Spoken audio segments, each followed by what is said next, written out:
सभी दोस्तों को नमस्कार। जय श्री राम। दोस्तों, आज वाल्मीकि जयंती है और वाल्मीकि जयंती के अवसर पर मैं आपको बताऊंगा कि कैसे एक खूंखार डाकू वाल्या भगवान वाल्मीकि बन गया और अंत में उन्होंने रामायण जैसे महान ग्रंथ की रचना की और मर्यादा पुरुषोत्तम भगवान श्री राम के चरित्र को पूरे दुनिया के सामने चित्रण किया। तो चलिए जानते हैं कि एक डाकू से महर्षि या भगवान वाल्मीकि बनने की कहानी। तो बात है दोस्तों त्रेता युग की, जब एक डाकू वाल्या जो कि अपने परिवार के साथ जंगल में रहता था और जंगल में आने जाने वालों को वो लूट-पाट करता था और जो उसे धन या सोना चांदी नहीं दिया करता था उसकी वह हत्या कर देता था। ऐसे दिन बीतते गए, उसने बहुत सारे लोगों को जान से मार दिया, बहुत से लोगों को लूटा और बहुत सारे पाप कर्म कर लिए। अब एक दिन होता ये है कि देवर्षि नारद भी उसी जंगल से गुजरते रहते हैं। दोस्तों, ये घटना जो है ये ही निश्चित थी, क्योंकि जिसका भी किस्मत बदलने वाले होते हैं उसके साथ कोई ना कोई घटना घटती है। तो वैसे ही वाल्या के साथ भी एक घटना घटी। देवर्षि नारद उसी जंगल से गुजर रहे थे।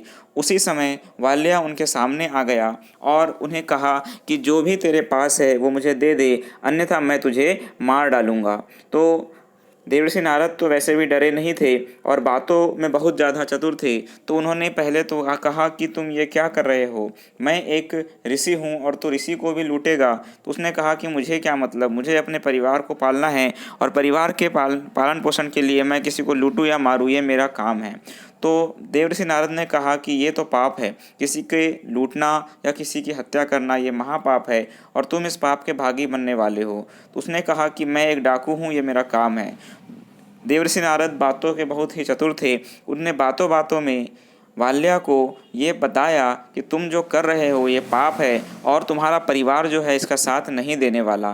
तो उसने कहा कि जो कुछ मैं कर रहा हूँ अपने परिवार के लिए कर रहा हूँ और मेरा परिवार मेरा पूरा साथ देगा। दोनों में तर्क वितर्क हुआ और अंतिम में ये तय हुआ कि वाल्या अपने परिवार के पास जाकर ये पूछेगा कि क्या परिवार वाले इस पाप कर्म में मेरा साथ देंगे। तो देवर्षि नारद ने कहा ठीक है, तुम जाओ और ये पता करके आओ। लेकिन वाल्या ने कहा कि अब यदि मैं यहाँ से निकल जाऊँगा तो तुम भी यहाँ से भाग जाओगे, मैं तुम्हारा भरोसा कैसे करूँ। तो वाल्या ने ये कहा कि मैं तुझे बांध देता हूँ। तो किसी घटना में, किसी रामायण में ऐसा कहा गया है, प्रसंग है कि उसने नारद मुनि को बांध दिया था, या किसी अन्य रामचरितमानस में ये नहीं बताया है। तो ये बात की बात दोस्तों बस याद रखिए कि वाल्या अपने परिवार के पास गया और उसने परिवार वालों से ये पूछा कि मैं जिस तरह से तुम्हारा लालन पालन करता हूँ, मैं लोगों को लूटता हूँ, मारता हूँ और लोगों की जान तक ले लेता हूँ और मैं पैसा कमाकर तुम्हारे पास लाता हूँ, तो क्या तुम इस पाप के कर्म में मेरा सहभागी बनोगे। परिवार वालों ने यह कहा कि तुम परिवार के मुखिया हो और ये तुम्हारा काम है और जो तुम काम कर रहे हो इसके भागी तुम अकेले बनोगे, हमारा काम तो केवल तुम्हारे कमाए हुए पैसों पे चलना है। तो धीरे धीरे कहीं ना कहीं उस वाल्या की आंखें खुली और वो समझ गया कि देवर्षि नारद उससे क्या कहना चाह रहे थे।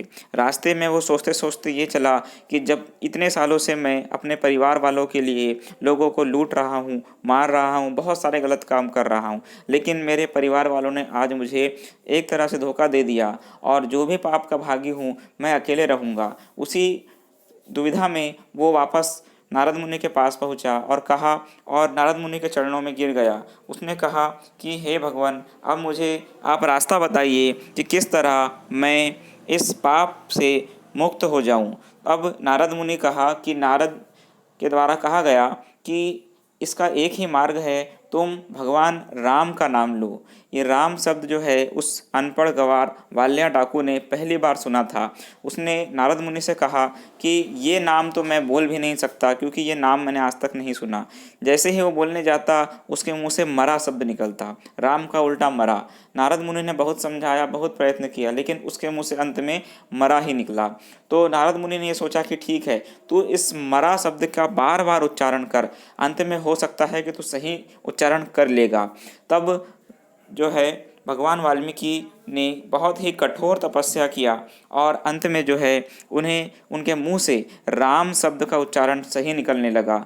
घोर तपस्या करने के बाद उन्हें भगवान ब्रह्मा ने आशीर्वाद दिया कि तुम एक बहुत ही मनीषी, बहुत ही बड़े ऋषि बनोगे और आगे जाकर तुम्हें एक बहुत बड़ा काम करना है।